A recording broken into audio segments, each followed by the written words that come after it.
Good afternoon, everyone, and welcome to Ohio EPA's 2022 Virtual Compliance Assistance Conference. My name is Helen Miller, and I'm with the Division of Environmental and Financial Assistance here at Ohio EPA, and I'll be moderating the stormwater permitting requirements for industrial activity under the 2022 General Permit session. Ohio EPA's 2022 Virtual Compliance Assistance Conference has 24 sessions over 2 weeks. Before we get started, we'd like to point your attention to one of today's environmental fun facts. Did you know that Ohio EPA's Construction Stormwater Program is designed to permit and document construction activities in the state and require practices that keep pollutants out of the streams? More than 2,000 construction stormwater general permits are issued each year, regulating an average of 20,000 acres of disturbed land. The general permit requires use of erosion and sediment controls to protect Ohio's water resources. You can scan the QR code on this slide to learn more about Ohio EPA's stormwater programs. With that, I'd like to introduce our presenter, Jason Fife. Jason is an environmental manager and has been with Ohio EPA's stormwater program since 2001. His primary duties consist of developing and administering rules and permits associated with the NPDES stormwater program. Jason is a graduate of the Shawnee State University with a Bachelor of Science in Environmental Engineering Technology. We also have our behind-the-scenes team answering questions.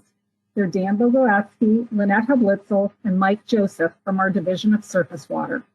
With that, I'm turning the microphone over to Jason. Thanks. Good afternoon, everybody. My name is Jason Fife. I'm the manager of Ohio EPA's Stormwater Program. And thanks for attending today's session. During this session, we're going to talk about Ohio EPA's recent renewal of our industrial stormwater general permit. Our current industrial stormwater general permit was just renewed this past June 1st. It's the 7th generation of that general permit. All of our NPDES general permits run on 5-year permit terms. So every 5 years, Ohio EPA is required by US EPA to go through the renewal process, renew the general permit, and then after we renew the general permit, entities that were covered under the previous general permit are required to renew their coverage. So with the industrial stormwater permit, it's a general permit that requires the development and implementation of a stormwater pollution prevention plan. And the purpose of developing and implementing that stormwater pollution prevention plan is to minimize or eliminate the potential for contamination of stormwater by industrial activities. The session today will go through and learn about the new Ohio EPA industrial stormwater general permit requirements. So basically the notable changes, I want to point out the notable changes from the previous general permit, and then how to renew your coverage under the stormwater general permit or obtain initial coverage if you're a new facility. So with that, we'll get started. The first slide here, let's take a quick poll question.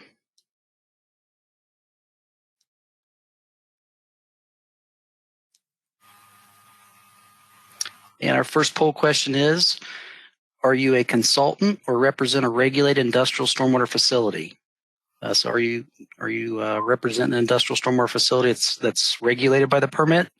Are you a consultant or other? Please select one of the answers. And I have launched the poll. So go ahead and make your selection.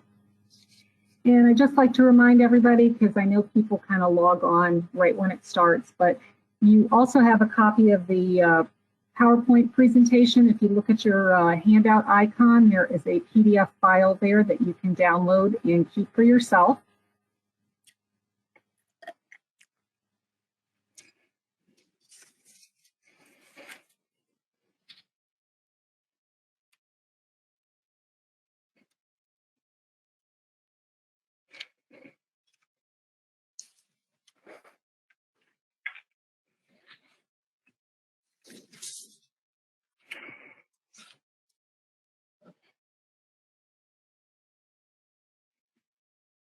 Looks like a lot of folks have already done the poll. If you have not completed that, please go ahead and make your final selection.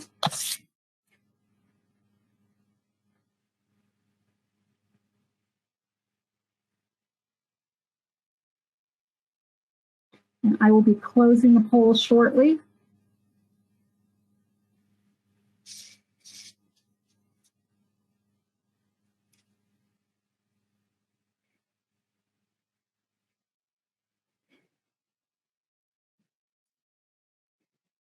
Okay, and I'm sharing the results. Jason. Thank you. So it looks like based on the results of the poll, about 34% of participants today do represent a facility covered by the permit, about 19% are consultants, and 47% other. So thank you for taking that. So to get started, let's look at what Ohio EPA's industrial stormwater universe consists of.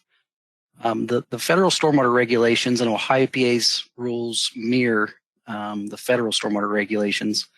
Those regulations identify industrial facilities that are subject to NPDES industrial stormwater permitting by SIC codes, and then there are a few facilities that are identified in the rule by narrative descriptions of those facilities.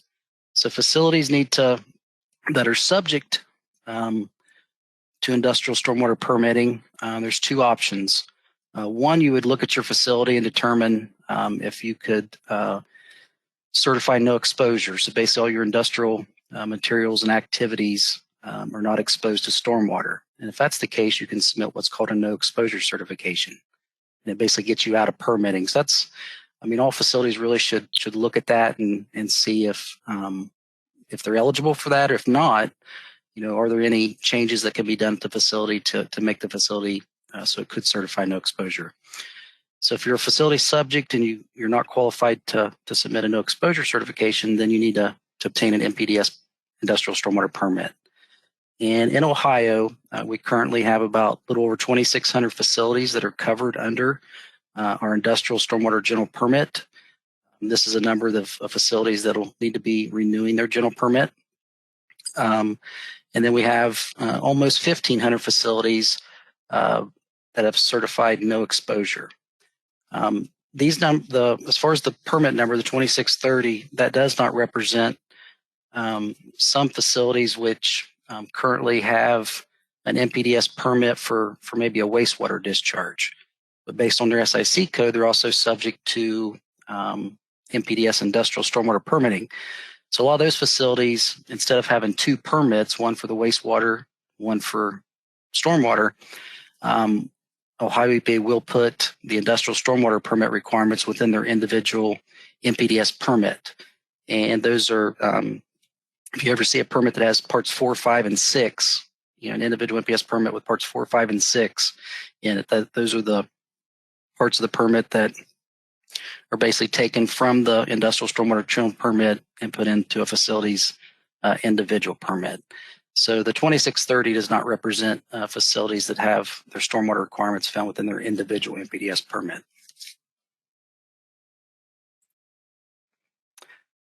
Going back to conditional exclusion for no exposure, again, this is all facilities should really look at.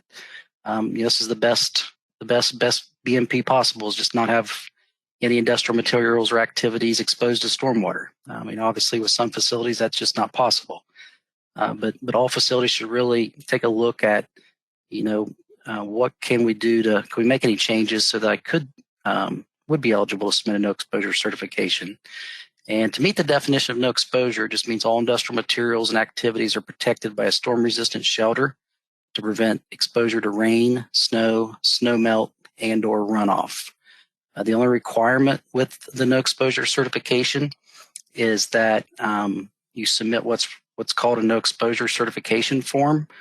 That is required to be submitted through Ohio EPA's e-business center. So all of our applications are now required to be submitted electronically.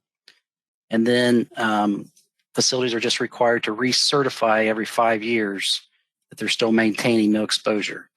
If you did have a facility that currently has no exposure certification, but there's a change at the facility where now they're not eligible, at that time they would need to submit for permit coverage if they would not be no longer eligible for the no exposure certification. One question we kind of get a lot of times is, do I have to recertify, basically renew my no exposure certification with the same time frames as the industrial stormwater general permit? And that's not the case. No exposure certifications, it's basically it just needs to be renewed every 5 years, and that date, the 5-year date, is based upon the date of the no exposure letter you would receive from Ohio EPA. So no exposure certifications do not follow the same 5-year time frame as the general permit does. That with no exposures, it's based upon the date that the facility was issued their no exposure certification. This is an older document that from US EPA, but it's a good document for facilities to take a look at. It's a guidance manual for no exposure. I would recommend taking a look at it. It goes through different items regarding no exposure certification and might give you some ideas on how to make your facility eligible for no exposure. And that document's available at the website provided here on this slide.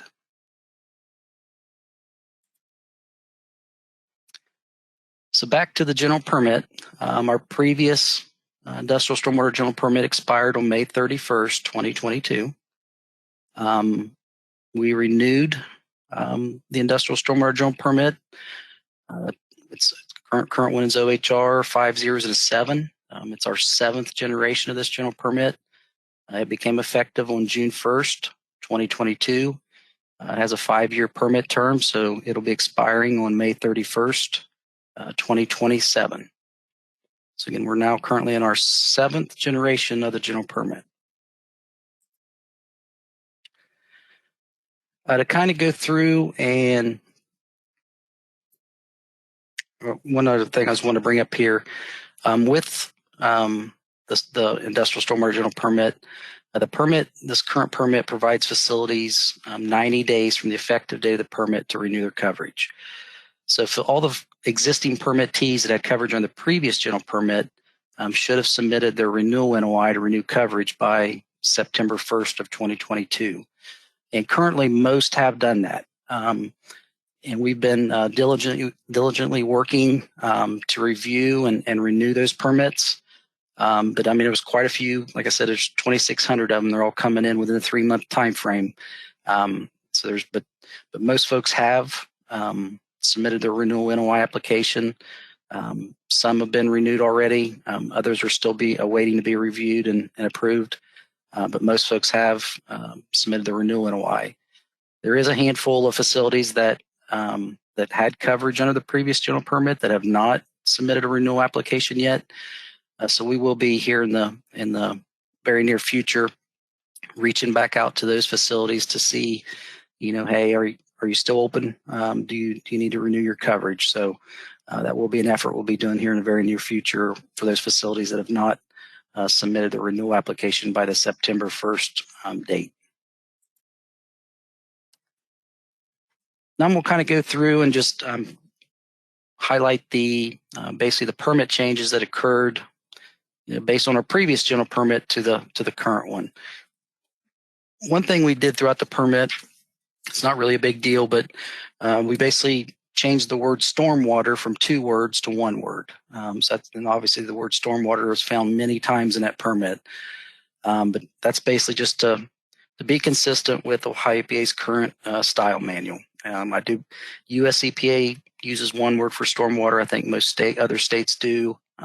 Just previously we'd always added as 2 words, but it's now 1 word, and we'll be making those updates to any of our other stormwater permits as we renew them. There were some typos and error corrections found within the permits. We made those. Another item refers to parameter reporting units. The permit's parameter reporting units have been updated to be consistent with the reporting units that are found within EDMR. EDMR is Ohio EPA's electronic system to submit your stormwater monitoring data. That's the same system that any other NPDES permits use to submit any type of monitoring data. We'd found that previous permit, all reporting units for all parameters were in milligrams per liter, But then when you went to submit your data in EDMR, it wasn't milligrams per liter, it was another unit. So for the parameters of arsenic, copper, zinc, aluminum, lead, selenium, silver, and cadmium, we simply converted from milligrams to micrograms per liter in the permit, so it's consistent with EDMR. And another parameter was mercury. It was converted from milligrams per liter to nanograms per liter. So it did not change, it didn't change anything, just simply made the reporting units in the permit consistent with what you'd be submitting in EDMR.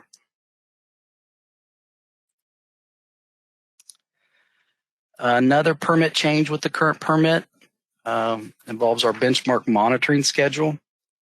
The previous general permit provided facilities the first 12 quarters to select and take 4 samples for their benchmark monitoring. This current permit requires these 4 samples to be taken within the first 8 quarters of permit coverage.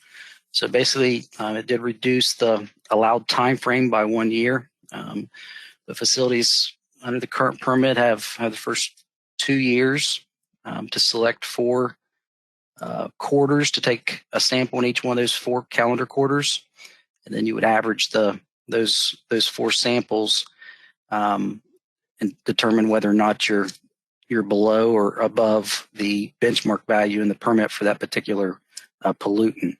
And with this, there's a lot of flexibility to this. Like I said, you got 2 years to take 4 samples. So, if a facility so chooses, they could, during the first 12 months of permit coverage, go ahead and take a sample from each of the calendar quarters and satisfy that. Or,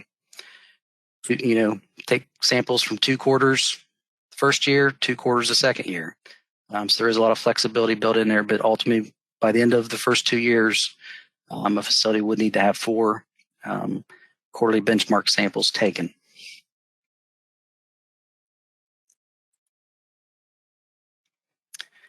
Another permit change is also with the benchmark monitoring. The current permit, it maintains the previous permit language regarding corrective actions, which is found within Part 3 of the permit when a benchmark value is exceeded. So you take your 4 samples, you average those 4 samples, compare it to the benchmark value in the permit for that particular parameter. And if you're below it, then great. Just keep implementing the stormwater pollution prevention plan you're doing, and maintain doing that for the remainder of the permit.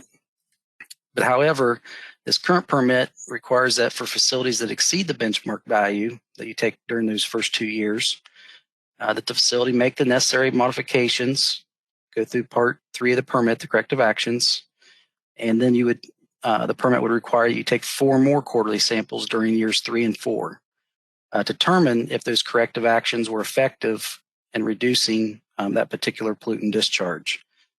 This permit does not specify what corrective actions you would need to implement, but it would require you to go through the corrective actions, try to make some changes, and try to get that benchmark, get that parameter value down.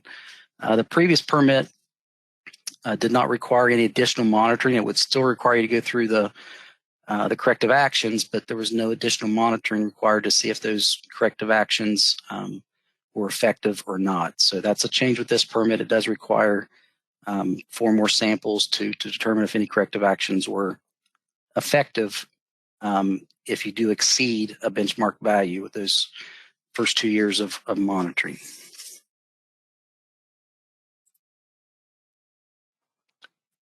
Another permit change is regarding to the general permit's annual reporting form. One thing to note is consistent with the previous permit, this permit does not require the annual reporting form to be submitted to Ohio EPA unless Ohio EPA would specifically request for a facility to submit it.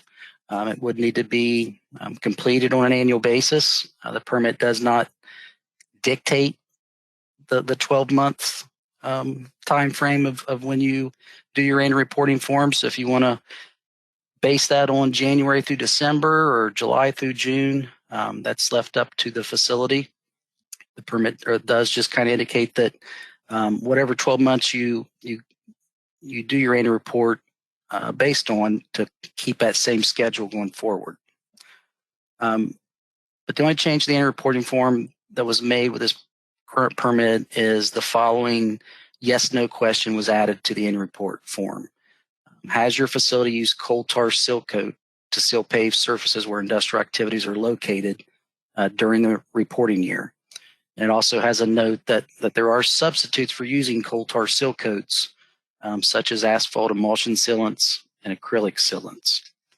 And basically, this approach just it would provide Ohio EPA some information on what the actual usage of coal tar seal coats is in Ohio. Based on some, we've talked to facilities. A lot of folks say it's really not used here. Others say, yeah, it does get used, but that's just an effort on our part to kind of determine what kind of usage is occurring in Ohio with the coal tar seal coats. This requirement, if you look at the federal permit, and this requirement is not in Ohio's, but U.S. EPA's multi-sector general permit does require, if you use coal tar seal coats, it does require some monitoring for quite a few parameters. There's no benchmark associated with it, but you have to take the samples and submit the data. But Ohio EPA did not include that requirement within Ohio's permit, but we did want to get an idea of what type of usage was occurring in Ohio. Therefore, we added this question to the annual reporting form. Another change with the current permit involves Appendix L of the permit. This is regarding NPDES general permit transfer application. For years, our Ohio's NPDES general permits are transferable. So if one entity has a permit but they sell it to a new owner, they can transfer that permit to the new owner. There's no fee or anything associated with transferring that permit coverage. And we never really had any language in our industrial stormwater general permit indicating that the permit was transferable. So we've always transferred permits, but there was just no language in the permit to state that. So we did add within Appendix L to identify that the permit is transferable. And there's also a link for instructions on how to do so. And with just like all the other applications, whether it's an NOI, a notice of intent application, notice of termination, the no exposure certification, the general permit transfer application is also required to be submitted via Ohio EPA's e-Business Center.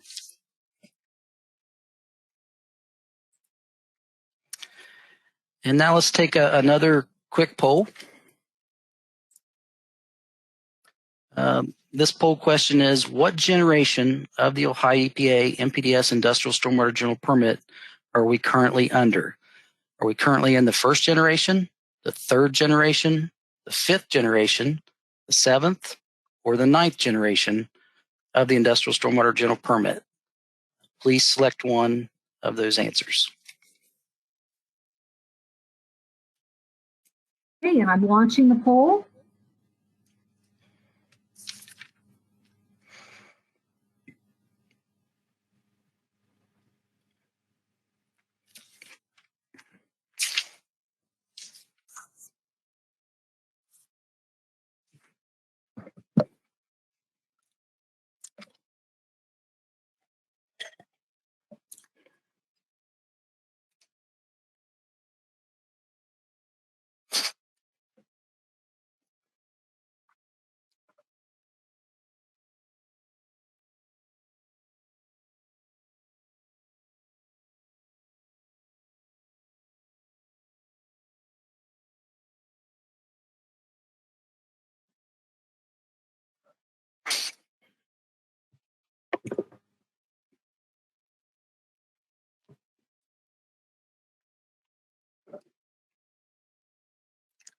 It looks like a lot of people have already voted. If you have not, please make your final selection.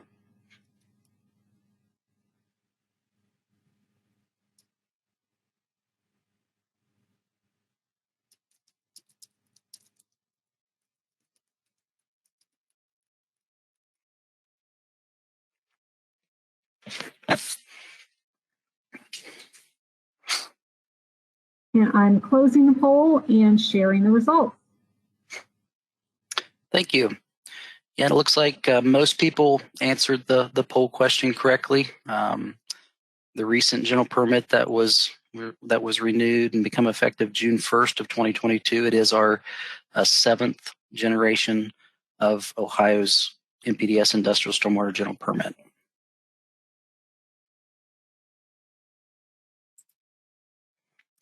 So now moving on, how to renew coverage. Like I said, I mean, obviously right now we're beyond the September 1st date, but existing permittees that had coverage under the previous general permit, the current permit provided 90 days from the effective date of the permit, which was June 1st, to renew their coverage. So facilities should have submitted their renewal NOI by September 1st to renew their NPDES industrial stormwater general permit coverage. To renew coverage, that consists of submitting what we refer to as a notice of intent, an NOI form, and specifically a renewal NOI form. So, you're wanting to renew that existing facility permit number that you had, not submit a new NOI to obtain initial coverage. So, it would require that a renewal NOI be submitted to renew coverage. The permit does have a NOI application fee of $350 to renew your coverage. However, with a recent change to our NPDES general permit rules that occurred earlier this year, basically renewal fees are not required for general permits if your coverage was issued 12 months prior to the expiration date of that general permit. So if there was any industrial facilities that had obtained their initial coverage on or after June 1st, 2021, they would not be required or charged a $350 application fee to renew their coverage.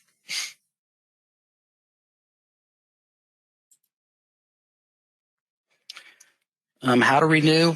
Again, all of Ohio EPA's NPDES applications are now required to be submitted via our electronic system. And here's a couple.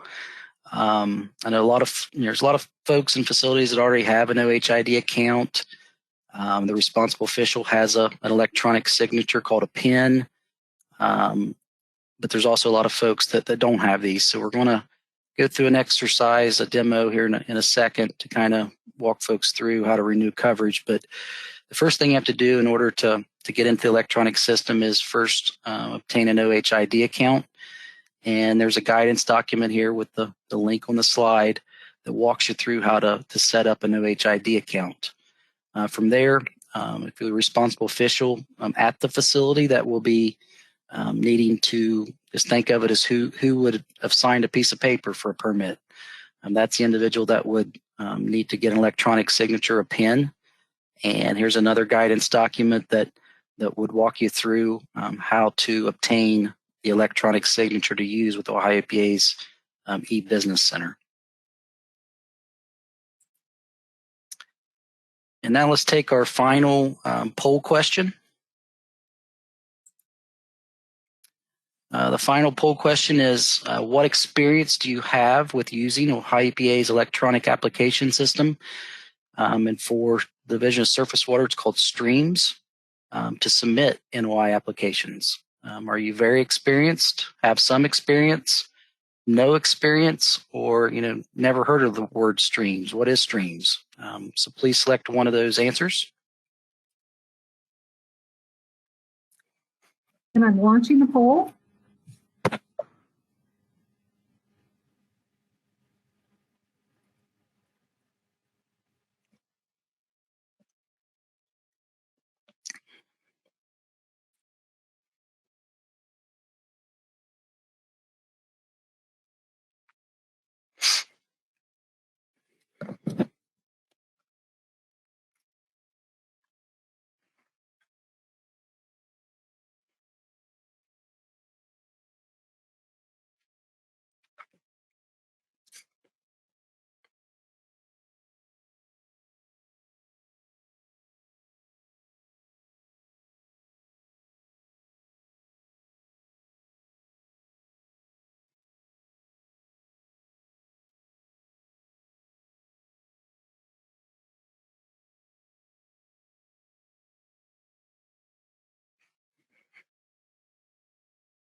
And it looks like a lot of people have voted. If you have not, please make your final selection.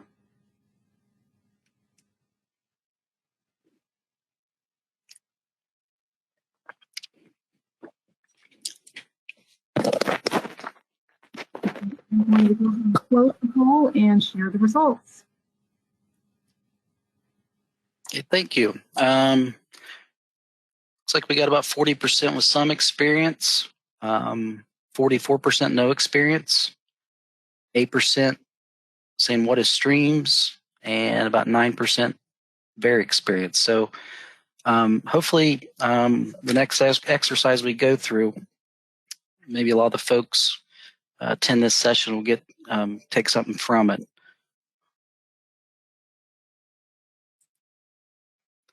So now we're going to go through and basically do a renewal demonstration. I'll kind of walk you through basically how you would go in and renew. So say your facility that had coverage under the previous industrial stormwater general permit. Now you're going to need to go in and go into Ohio EPA's e-Business Center to renew that permit. And I'll kind of go through and walk you through the process of how to do that. So, like I said earlier, those earlier couple slides back, there's some guidance documents. This is a link to that, the step-by-step instructions on how to set up an OH. First you got to have an OHID account. So once you get your OHID account, then you'd be able to go in here and go through and create a renewal application and to be submitted. So the first thing you do is log into your OHID account.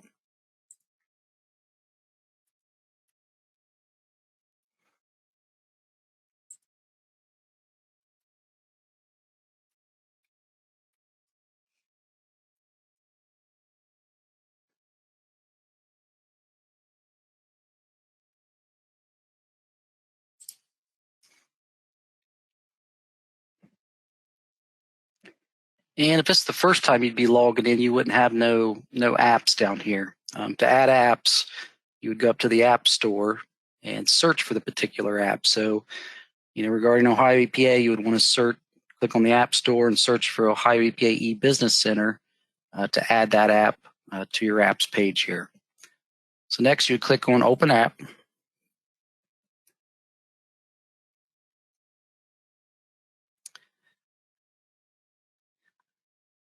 You would likely only have one e-Business Center account. You would click on the Actions button to use that account.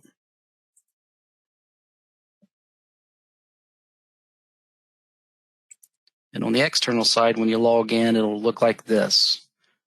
And basically, all business for any type of stormwater application, you'll be doing it through the Division of Surface Water NPDES permit applications, and we call it streams. So that's this link here. So you'd basically click on that to go into the streams applications to create your renewal NOI. Another thing I indicated before, the responsible official for the facility that will be, electronically signing the application, which we call a PIN, will need to obtain a PIN, and I provided that one guidance document a few slides back on how to set that, how to obtain. It just walks you through on how to obtain your PIN. Another thing with the PIN, it's basically a bunch of numbers and letters and digits, and that specifically says that's assigned to a particular person. That's their signature. If you forget your PIN, you can go, after you've obtained one, you can go to My Account, select on PIN Management, and then click on View PIN. And that would allow you to view your PIN that you could, write down or whatever, and have it available for when you go to submit your application. So let's go ahead and get into streams. And the first time you go in here, you won't have any facilities listed. You basically need to add facilities to your My Facilities page here. And again, and if you already have, then it would already be listed here, and you would simply, if this was the facility you was wanting to renew the permit for, you would click on it here, and go to the next step in order to renew that permit. If it's the first time you've come in here, you don't have your facility listed that you're wanting to renew. Again, we're not creating a new permit application for initial coverage.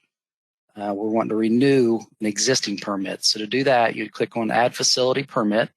We want to add that permit to our facilities list.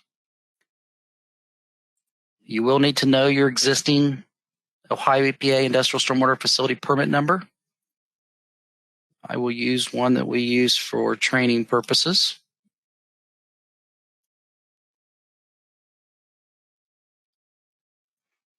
Type in that permit number, click search. It found my facility here. I click select, and it will add that facility to my facilities list. It lists them by alphabetical order. So I will go down and find that facility.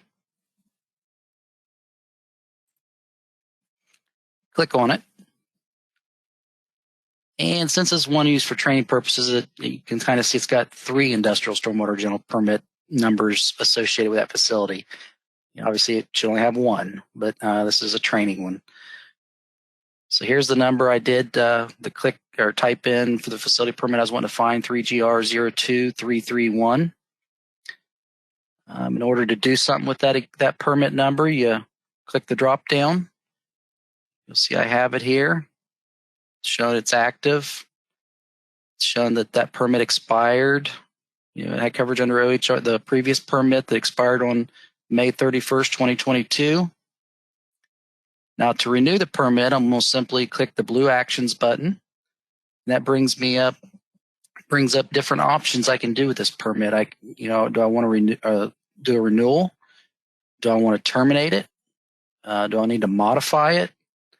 Here's where you would, if you've sold the facility to a new owner operator, you could transfer that permit. That would create a transfer application.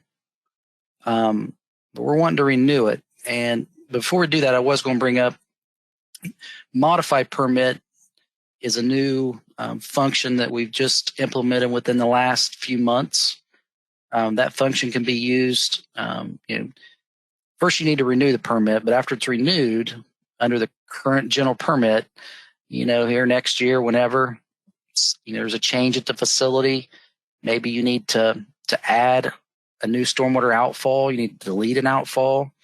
That modification application form there is what would be used to do that. There's no fee associated with the submitting a modification, but we basically created it so folks can modify a permit. Specifically, the most common for industrial permits is need to either add stormwater outfalls or delete stormwater outfalls, and you could use that modify permit action to submit that application.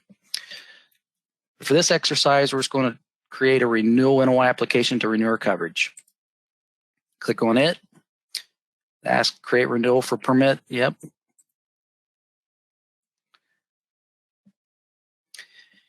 It basically brings up a pre-populated NOI form based upon all the information and data that's currently in the system based on your previous NOI application. This would allow you to go through and make any changes that you might need. So maybe this gentleman's no longer there and I've replaced him as the company contact person. So I can make those changes.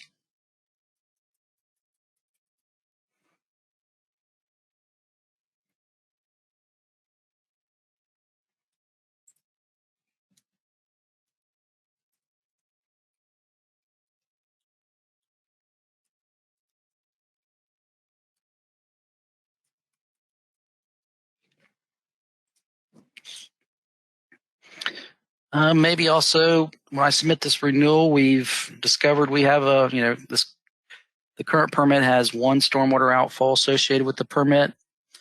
Maybe I'm aware now, no, we got 2 outfalls. I want to add an outfall. So you go in, click add an outfall, confirm the action, yes. I do know based upon my SIC code of 2842, I am subject to benchmark monitoring, and I'm not subject to any federal effluent monitoring. And to determine that, you basically look in Part 8 of the permit in your particular sector. And within each sector, at the very end of that sector, it'll identify whether what facilities under that sector have benchmark monitoring or not, and or any federal effluent limitation monitoring. So at the end of your sector requirements in Part 8 of the general permit is where you can determine whether you're subject to the benchmark monitoring or effluent monitoring. We're going to call this outfall 002. We need to select an SIC code to tie to that outfall for EDMR to show that yes, benchmark monitoring with these parameters are tied to that outfall. I said our SIC code was 2842. Type that in. It'll find it for me. I add that. Coordinates, you need to add the coordinates of where that outfall 002 is located. If you know those, you can just simply type it in, or you can use the map over here to zoom in to where your facility is. And it goes in a lot further zoom, but you could pick where that's at. I'm just going to randomly select a location. So I'll say it's here. Click yes, and it adds the latitude, longitude for the coordinates there. It does require you to tell you what collection method you used. I'll just use an address search. And then lastly, where does this outfall discharge? What receiving stream or what storm sewer system does it discharge to? I'll just put Test Creek. And then I'm going to click the validate button just to make sure I entered all the required information. It says all fields are valid. I will hit save and then close. And that should take me back to my renewal NOI application.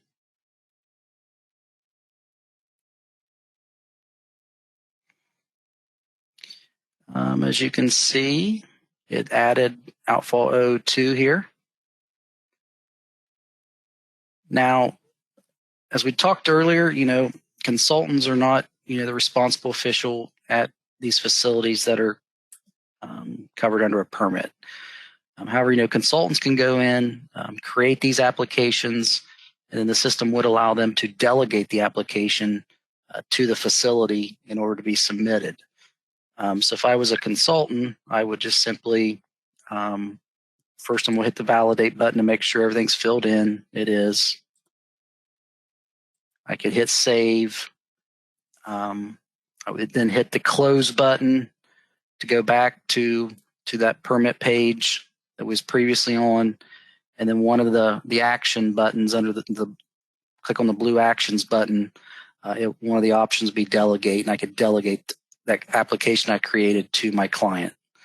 Or if you are the responsible official, you would go ahead and just click the submit button.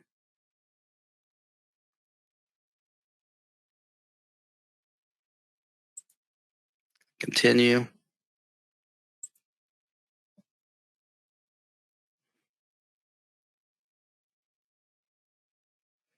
And there it'll bring up a screen that will allow me to enter my PIN, my electronic signature. And then also, for some reason it skipped that part, but also will allow me to make my payment, my $350 renewal fee payment. And you can do that multiple ways. You can pay by credit card if you so choose. It does charge a 1.9% fee to do it that way. You can pay by electronic check, which is there's no fee added to it. Or if you want to just download the invoice and send it to your fiscal department, they can go in and pay by check, or with that invoice that have a revenue ID, and there are instructions on how they could get into the e-business center and make that payment.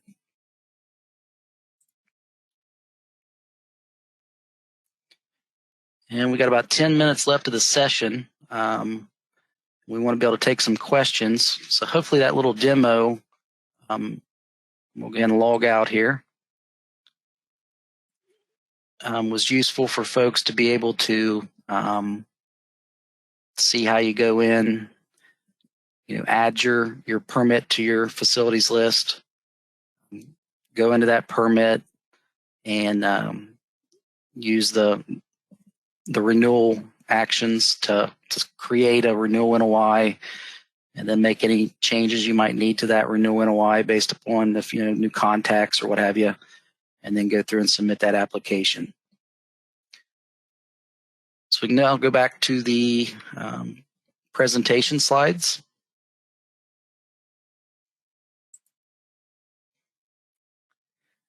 And I think we'll use the last 10 minutes to take any questions that may have came in.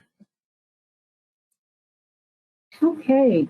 Thank you, Jason. We're going to now answer some questions that were submitted during the presentation. As a reminder, you can still submit questions through the questions pane. If we don't answer your question, we will reach out to you via email following today's session. So our first question is more of a clarification. You had mentioned consultants and the submittal of the NOI permit application for the client. Can you just clarify what a consultant can do? Sure. Yeah, consultants, can go in and create any type of application for facilities in our e-business center, whether that be an NOI application, and then a termination, a transfer application, and no exposure. But they don't meet the definition of a responsible official. They don't really have control over the day-to-day activities and decisions made at that facility. Therefore, they're not eligible to, sign the permit application. The permit does require that a responsible official of the facility, actually sign that permit application. So consultants, are eligible to create the applications, and then they can delegate the application to their client and at the facility, and the responsible official can then review the application and submit it with their electronic signature, i.e. their PIN. Okay, our next question is, when is a renewal NOI due for a facility needing to renew coverage? Okay. The current general permit, it became effective on June 1st, 2022. The current permit provided facilities 90 days to renew their coverage. So facilities needing to renew coverage under the general permit was required to submit their renewal NOI application by this past September 1st, 2022. And one thing to add to that I think causes a lot of confusion with folks is it's kind of backwards when you look at general permits and folks that are used to dealing with individual NPDES permits. If you have an individual NPDES permit, requirements under it is that you submit your permit renewal application 180 days prior to your individual permit expiring. And then Ohio EPA comes up with a draft permit, and you work through getting that permit renewed to finalization. It's completely backwards with NPDES general permits. With a general permit, we cover, it's just one permit that all facilities are covered under that same general permit. They're held to the same conditions and requirements of that permit. And so facilities have to wait until Ohio EPA renews that permit, so you actually know, okay, here's the requirements that I'm signing up for when I apply for permit coverage, for coverage under that general permit. So with all general permits, they allow facilities to to submit their renewal applications after the general permit's been renewed. And some of those timeframes are different depending on the type of general permit, but with this industrial stormwater general permit, it provides 90 days after the effective date for facilities to submit their renewal NOI application.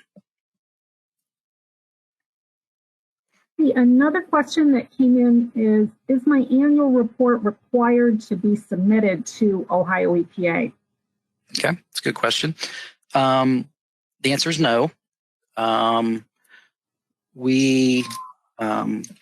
As with the previous general permits, the current permit simply requires facilities to complete the annual reporting form, which is an appendix of the permit. I believe it's Appendix I. It's very short annual reporting form. It's not very intensive, but the permit does require facilities to complete that on an annual basis. It's up to the facility what 12-month time frame they want to use for their annual report. It could be January through December. It's up to them to pick that. The permit just indicates to keep that same schedule going forward. So facilities do need to complete that report and then maintain it on site with their stormwater pollution prevention plan, and would need to have it available if an Ohio EPA inspector was to inspect your facility. That might be one item they would want to look at, is your annual reports that you've completed for your facility. But regarding a requirement to submit it, it would only be required to be submitted if specifically requested by Ohio EPA. Okay, and we have a question here about the transferability. So if a company sells a facility to another company, does that permit coverage transfer? Okay, good question. It can, yes. And that's we added that Appendix L to the permit. We've always allowed the transfer of our Ohio NPDES general permits. Just previous permits never had any language regarding, specific to the industrial stormwater, never had any language regarding that the permit is transferable. But if I currently have, an industrial stormwater permit, I sell my company to another owner operator, I can transfer that permit to them by using the transfer application form found within the e-business center, and there is no application fees associated with submitting that application. One thing to add to that is maybe I'm simply changing the name of my facility, my company, but there's no change in ownership. In that situation, you wouldn't have to, the transfer form's only needed if there's a transfer of ownership. But if there's really no change in ownership, only just a change in name, the same entity still owns that facility, that's a situation where you can simply just reach out to one of your Ohio EPA contacts here, mainly the central office ones, Mike Joseph, Anthony Robinson, and just indicate that there's no, here's my permit number, there's no change in ownership, we're simply changing our name. And that's something we can just simply do behind the scenes. But a transfer application would not be required in that situation. Okay, and this will be our last question before we wrap up. Is benchmark monitoring data required to be submitted to Ohio EPA via EDMR? Great question. The answer is yes. So facilities, and when you look at the general permit, there's 29 different sectors in the permit. It's a multi-sector permit, so it applies to all different types of facilities, and depending on and with the permit, 19 of the 29 sectors are required to take benchmark samples, and the permit does require that those samples be submitted to Ohio EPA via Ohio EPA's EDMR system. So yes, benchmark monitoring, if a facility is required to take it, to do it, to comply with that part, it is required to be submitted via EDMR. Okay, great. Well, thank you, Jason, for your great presentation. Thank you, everyone, for attending this 2022 Virtual Compliance Assistant Conference session. Before we end this session, we'd like to point your attention to another one of today's environmental fun facts. Do you want to stay up to date on Ohio EPA news and info? Then subscribe to updates in our Customer Support Center. To receive notifications of upcoming webinars, newsletters, and other Ohio EPA training opportunities, please go to our Ohio EPA Customer Support Center and create an account. Then once you're in there, in your account settings, select Subscribe to Updates, and then select your subscription preferences. You can scan the QR code on the slide to get more information about our Customer Support Center features. And lastly, Ohio EPA hosts a series of webinars throughout the year on a variety of environmental topics. This slide provides information on how to register for these upcoming webinars, where to find recordings of previous webinars, and how to sign up to receive notifications through our Ohio EPA Customer Support Center. And a reminder, we are recording all of our Virtual Compliance Assistance Conference sessions, and we will be posting them to our agency YouTube channel. It'll take us several weeks to get all 24 sessions up there. So, and with that, we'll end this session of Ohio EPA's 2022 Virtual Compliance Assistance Conference. We hope you're able to join us for other conference sessions. Thank you again for joining us, and have a great day.